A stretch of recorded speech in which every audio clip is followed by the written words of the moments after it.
ಉಳ್ಳಾಲ ತಾಲೂಕು ಮಟ್ಟದ ಎಲ್ಲ ಇಲಾಖೆಗಳ ಅಧಿಕಾರಿಗಳು ಸ್ಥಳೀಯ ಜನಪ್ರತಿನಿಧಿಗಳನ್ನು ಸೇರಿಸಿಕೊಂಡು ಪ್ರಾಕೃತಿಕ ವಿಕೋಪಗಳ ಕುರಿತು ತುರ್ತು ಸಭೆ ದೇರಳಕಟ್ಟೆಯ ಬಿಸಿಸಿ ಸಭಾಂಗಣದಲ್ಲಿ ನಡೆಯಿತು.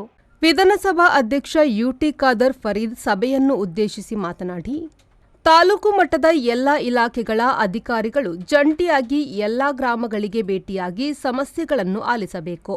ಸ್ಥಳೀಯ ಜನಪ್ರತಿನಿಧಿಗಳ ಜೊತೆಗೆ ಅಧಿಕಾರಿಗಳಿಗೆ ಇರುವ ಸಮನ್ವಯ ಕೊರತೆಗಳನ್ನು ಬಗೆಹರಿಸಬೇಕು. ಮುಂದಿನ 1 ತಿಂಗಳು ಅಧಿಕಾರಿಗಳು, ಜನಪ್ರತಿನಿಧಿಗಳು ಹಾಗೂ ಸಂಘ ಸಂಸ್ಥೆಗಳು ಜನರ ಸಮಸ್ಯೆಗಳಿಗೆ ಸ್ಪಂದಿಸುವಂತೆ ಮನವಿ ಮಾಡಿದರು. ಮೇ ತಿಂಗಳ ಕೊನೆಯಲ್ಲಿ ಮಳೆಗಾಲ ಇವತ್ತು ಪ್ರಾರಂಭ ಆಗಿದೆ. ಮಳೆಗಾಲ ಪ್ರಾರಂಭದ ಸಂದರ್ಭದಲ್ಲಿ ನಮ್ಮ ಕ್ಷೇತ್ರ ವ್ಯಾಪ್ತಿಯ ಪ್ರಕೃತಿ ವಿಕೋಪ ಸಂಬಂಧಪಟ್ಟ ಹಾಗೆ ಒಂದು ಮೀಟಿಂಗನ್ನು ಕರೆದು ಅಧಿಕಾರಿಗಳು, ಸ್ಥಳೀಯ ಮಟ್ಟದ ಜನಪ್ರತಿನಿಧಿಗಳು, ಸ್ಥಳೀಯ ಮುಖಂಡರು ಸೇರಿಸಿಕೊಂಡು ಯಾವ ರೀತಿ ಪ್ರಕೃತಿ ವಿಕೋಪ ಆದಾಗ ನಾವು ಜಂಟಿಯಾಗಿ ಕೆಲಸ ಮಾಡಬೇಕಂತೇಳಿ ಒಂದು ಮೀಟಿಂಗ್ ಎಲ್ಲ ಮಾಡಿದ್ದೆವು.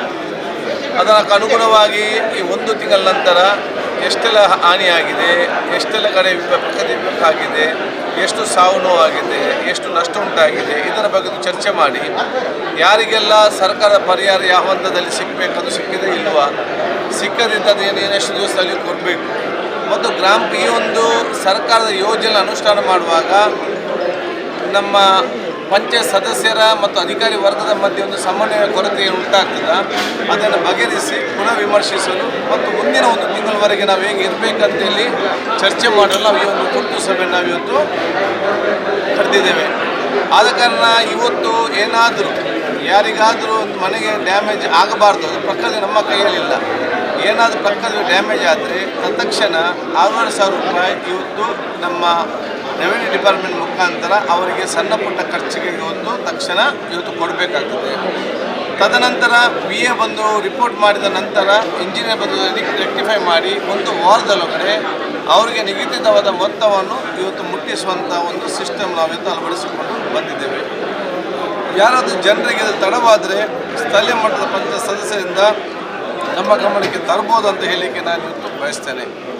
ಎರಡನೇದು, ಬೇರೆ ಬೇರೆ ಇಲಾಖೆಯ ಸಂಬಂಧಿತ ಕೊರತೆ ಕೂಡ ಕಾಣ್ತೇನೆ. ಕೆಲವೊಂದು ಕಡೆ ಇವತ್ತು ನಮ್ಮ ಎಲೆಕ್ಟ್ರಿಸಿಟಿ ಹೈಟೆನ್ಷನ್ ವೈರ್ ಮತ್ತು ಎಲೆಕ್ಟ್ರಿಕಲ್ ವೈರ್ದು, ಕೆಲವೊಂದು ಕಡೆ ಫಾರೆಸ್ಟ್ನವ್ರದ್ದು, ಕೆಲವರು RDPR ಪೈಪ್ ಕಟ್ ಮಾಡುವಂಥದ್ದು, ಕೆಲವು ಕಡೆ ಪೊಲೀಸ್ ರಸ್ತೆ ಬದಿಯಲ್ಲಿ ಸಣ್ಣ ಅಡ್ಡ. ಆದ ಕಾರಣ ಒಂದು ತಾಲೂಕು ಮಟ್ಟದ ವಿವಿಧ ಇಲಾಖೆ ಅಧಿಕಾರಿಗಳ, ಅದು ನಮ್ಮ ಫಾರೆಸ್ಟ್ ಇರಲಿ, ರೆವಿನ್ಯೂ ಇರಲಿ, ಫುಡ್ ಇರಲಿ, ನಮ್ಮ RDPR ಇರಲಿ, PWD ಇರಲಿ ಮತ್ತು ನಮ್ಮ ಮೆಸ್ಕಾಮ್ ಇರಲಿ, ಇವರೆಲ್ಲ ಅಧಿಕಾರಿಗಳು ಜಂಟಿಯಾಗಿ ಜೊತೆಯಲ್ಲಿ ಇವತ್ತು ಎಲ್ಲ ಗ್ರಾಮಕ್ಕೆ ಭೇಟಿ ಕೊಟ್ಟು ಅಲ್ಲಿ ಚರ್ಚೆ ಮಾಡಿ ಅಲ್ಲಿರುವಂಥ ಸಮನ್ವಯ ಕೊರತೆ ಇದನ್ನು ಬಗೆಹರಿಸ್ಕೊಂಡು ಹೋಗಬೇಕು ನಾವು ಸೂಚಿಸಿದ್ದೇವೆ. ಬಹುತೇಕ ನಮ್ಮ ಗ್ರಾಮ ಪಂಚಾಯತ್ನ ಅಧ್ಯಕ್ಷ ಸದಸ್ಯರ ಬೇಡಿಕೆ ಇದ್ದೇನೆ ಅಂತ ಹೇಳಿದರೆ, ಸಡನ್ ಆಗಿ ಏನು ಹೆಚ್ಚು ಕಮ್ಮಿ ಆದರೆ ಪಂಚಾಯತ್ ಹತ್ರ ಯಾವುದೇ ಅನುದಾನ ಇಲ್ಲ, ಅವರು ಸ್ವಂತ ನಿಧಿಯಿಂದ ಕೊಡಬೇಕು. ಕೆಲವರಲ್ಲಿ ಇರ್ತದೆ, ಕೆಲವು ದುಡ್ಡು ಇರುವುದಿಲ್ಲ.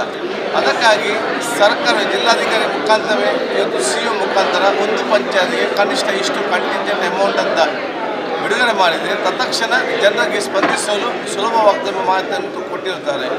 ಇದನ್ನೆಲ್ಲ ಕ್ರೋಢೀಕರಿಸಿಕೊಂಡು ಯಾವ ಕೆಲಸ ಅವರ ಹಂತದಲ್ಲಿ ಕೆಲಸ ಮಾಡಬೇಕನ್ನು ಮಾಡಿಸ್ತೇವೆ. ಅವರ ಬೇಡಿಕೆಗಳು ಏನಿದೆ ಅದನ್ನು ಜನರಿಗೆ ನಾವು ತಿಳಿಸ್ತೇವೆ. ಅದಕ್ಕೆ ನಾನು ಅಧಿಕಾರಿ ಕೂಡ ಹೇಳಿದ್ದೇನೆ, ಅಧಿಕಾರಿಗಳ ಮತ್ತು ಜನಪ್ರತಿನಿಧಿಗಳು 1 ತಿಂಗಳು ಸಕ್ರಿಯವಾಗಿದ್ದುಕೊಂಡು ತೊಂದರೆಗೊಳಪಟ್ಟಂಥ ಜನಸಾಮಾನ್ಯರ ಜೊತೆಯಲ್ಲಿ ನಾವೆಲ್ಲ ನಿಲ್ಲಬೇಕು. ಇದಕ್ಕೆ ನಮ್ಮ ಸಂಘ ಸಂಸ್ಥೆಯಲ್ಲೂ ಕೂಡ ನಮ್ಮ ಸಹಕಾರವನ್ನು ಕೊಡಬೇಕಂತ ಹೇಳಲಿಕ್ಕೆ ಬಯಸ್ತೇನೆ. ಅದಕ್ಕಾಗಿ ನಾವು ಈ ತುರ್ತು ಸಭೆ ನಾವು ಕರೆದಿದ್ದೇವೆ. ಎರಡನೇದಾಗಿ ಉಳ್ಳಾಲ ತಾಲೂಕಾದ ನಂತರ ಹತ್ತೂರಿಯಿಂದ ನಮ್ಮ ಸ್ವತಂತ್ರ ದಿನಾಚರಣೆ ಹಮ್ಮಿಕೊಂಡಿದ್ದೇವೆ. ಈ ಸಲ ಕೂಡ ಅದನ್ನು ಯಾವ ರೀತಿ ಹಮ್ಮಿಕೊಳ್ಬೇಕಂತೇಳಿ ತಹಶೀಲ್ದಾರ್ ನೇತೃತ್ವದಲ್ಲಿ ಸಮಿತಿಯನ್ನು ಮಾಡಿ ಮುಂದಿನ ದಿನಗಳಲ್ಲಿ ಆ ಎಲ್ಲ ಯೋಜನೆ ಮತ್ತು ಆ ಪ್ರೋಗ್ರಾಮನ್ನು ಅವರು ಇವತ್ತು ಬಹುಶಃ ರೂಪರೇಷೆ ತಯಾರು ಮಾಡ್ತಾರೆ. ಈ ಸಂದರ್ಭ ತಾಲೂಕು ಪಂಚಾಯತ್ನ ಕಾರ್ಯನಿರ್ವಹಣಾ ಅಧಿಕಾರಿ ಶೈಲಾ ಕಾರಗಿ, ಕ್ಷೇತ್ರ ಶಿಕ್ಷಣಾಧಿಕಾರಿ ಈಶ್ವರ್, ಸಹಾಯಕ ಪೊಲೀಸ್ ಆಯುಕ್ತ ಧನ್ಯಾ ನಾಯಕ್, ಉಳ್ಳಾಲ ತಾಲೂಕು ಉಪತಹಶೀಲ್ದಾರ್ ನವನೀತ್ ಮಾಳವ, ಮೆಸ್ಕಾಂ AE ದಯಾನಂದ್, ಕೊಣಾಜೆ ಹಾಗೂ ಉಳ್ಳಾಲ ಠಾಣಾಧಿಕಾರಿಗಳು, ಸಂಚಾರಿ ಠಾಣಾಧಿಕಾರಿ, ಗ್ರಾಮ ಕರ್ಣಿಕರು, ಅಭಿವೃದ್ಧಿ ಅಧಿಕಾರಿಗಳು, ಗ್ರಾಮ ಪಂಚಾಯತ್ನ ಅಧ್ಯಕ್ಷರು ಹಾಗೂ ಉಪಾಧ್ಯಕ್ಷರುಗಳು ಸೇರಿದಂತೆ ವಿವಿಧ ಇಲಾಖೆಗಳ ಅಧಿಕಾರಿಗಳು ಭಾಗವಹಿಸಿದರು. Arif, V4 news, Ullal.